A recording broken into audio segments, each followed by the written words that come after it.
Hi there, it's Jen from modernmedicinelady.com and the Empathic Woman System, and the word of the day is wrong. So, I think that this is one of the more loaded subjects we've got in our culture. In the same way that we are so avoidant of failure to the point where a lot of times we won't even start something, I think we're taught from a very early age that being wrong is wrong and that it is something we want to avoid at all costs, even to the point where we will be taught to defend our position, even if we're starting to get evidence to the contrary, even if we're starting to change our mind, that there's a way in which we are taught that it is better to stand up for what you say you believe in, stand up for your principles, than it is to backpedal or back down, that backing down is showing a sign of weakness. And the thing is, I don't actually agree with that. I actually believe that having the willingness and the ability to say, oh my goodness, I didn't even look at it that way. Now that I see what you're saying, I understand your point. I hadn't even thought of it, and I get it. That's really different. I need to think about it for a little while, but I think you might have changed my mind. Or, wow, I didn't know that, and you're right, I was misinformed. That there's something so powerful about being able to do that.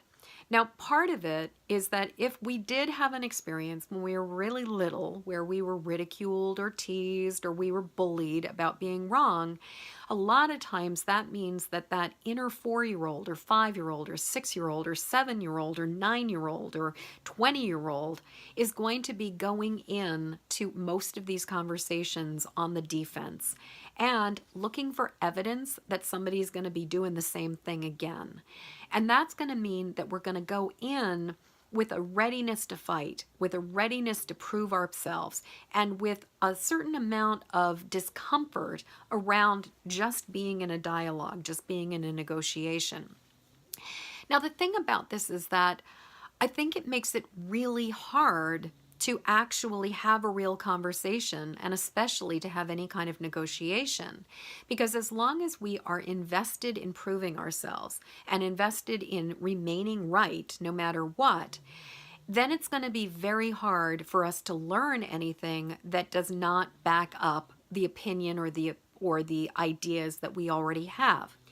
Now, an example of this that I've seen a lot of, and I'm using this not because I want to get into a debate about it, but because I think it's a really good example of this, is the vaccination wars.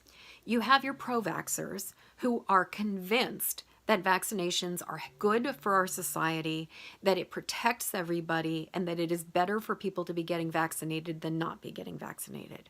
And then we have our anti-vaxxers on the other side who are saying that many of them have seen vaccine-injured people, that they believe that vaccinations are being used way too excessively, and that vaccines cause health problems for some people, not everybody, but for some people, and that they should be avoided. Now, what I've noticed is that this is something, as somebody who's been in the healing world for a long time, but also somebody with an autoimmune disease, I've spent a fair amount of time reading about this, looking at it, and spending time really thinking about it. And what I will say is, personally, I think that both sides have truth, and I also think that there are some really important questions that we need to be asking about this. But both sides are so rigidly defending on their opinion about what it is, and often as soon as any kind of a dialogue or conversation gets started, they start slinging mud at each other and basically not being willing to listen. I've seen people accuse the other side of being stupid, misinformed, ignorant, and rigid. I've seen it over and over again. And what's sad about this is that it means that there's no flexibility, there's no willingness to consider the possibility that maybe there are other questions that we need to be looking at, and that maybe there's a third alternative that doesn't have to be so rigid. that maybe there's a whole other dialogue that needs to be started. But as long as people are polarized on these two camps and just essentially invalidating each other, we're never going to have any kind of a dialogue about it. And that, to me, is the saddest part of this. And I think that this happens not just in a situation or a topic like vaccinations, it also happens in topics or situations just with our personal relationships. Because as long as we are invested in what we want to hold onto as our truth, and we can't admit that maybe we were wrong or maybe there was a new way of looking at it, we are going to go in defended, and that's going to make it very, very hard to have a real dialogue, a real conversation, and to be open, to be vulnerable, to be authentic, to be real, to be intimate with somebody about what's really going on. Because often, if I go in defended and rigid and opinionated, the other person is going to put on their armor and be in the exact same position. Whereas if I go in with a willingness to be willing, a willingness to be open, a willingness to learn, it's amazing what can happen. So my question to you right now is, how do you feel about being wrong?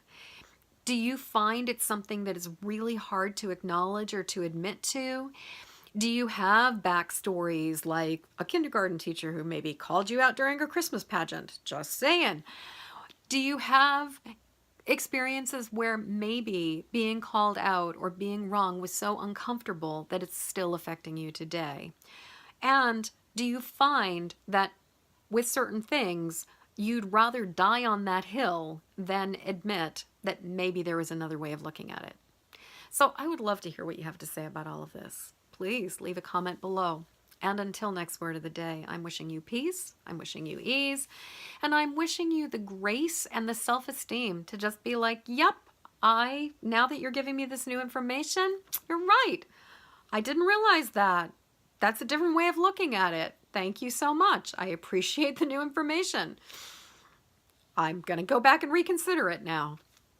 So, in the meantime, please like my Facebook page, Modern Medicine Lady, and since you're watching this video, maybe you've already done that, encourage your friends to do it. And also, I'll be eternally grateful for your help to get this video out into the world. Please like it, please share it, and please pass it along to other people who would find it useful. Thank you so much, and until tomorrow, peace.